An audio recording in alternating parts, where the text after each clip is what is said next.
Il est 1 heure du matin, alors que la plupart des citoyens dorment à point fermé. D'autres sont à pied d'œuvre. Leur travail, colmater le plus de nids de poules possible en une seule nuit.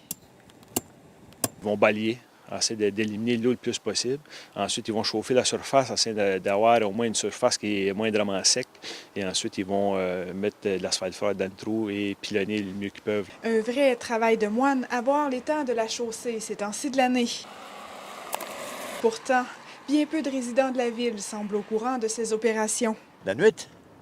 Ah ouais? Ben ça se peut, ça part. Qu'est-ce que vous en pensez?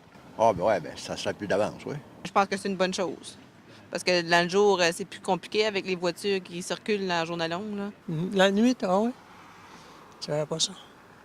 C'est bon, ça va faire du bien. Et ce n'est pas nouveau. Edmundston a adopté cette approche de travail de nuit il y a quelques années déjà. La ville de Edmundston est quand même assez unique à ce niveau-là, je crois. Il n'y a pas toutes les municipalités qui adoptent ce genre de travail. On va faire un bout et on va avancer après. Cependant, le travail est continuellement à recommencer.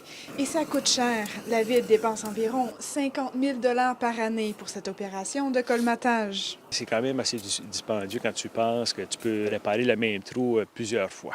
Tu as les déplacements, tu as les hommes, tu as le matériel, tu as le temps. D'autant plus que l'asphalte froid que l'on utilise actuellement pour remplir les trous règle temporairement le problème des nids de poules. Il faudra attendre au mois de mai avant de commencer à utiliser de l'asphalte chaud. Pour la ville, c'est un mal nécessaire pour garantir la sécurité de ses citoyens. Marie-Pierre Beaubien, à Edmundston.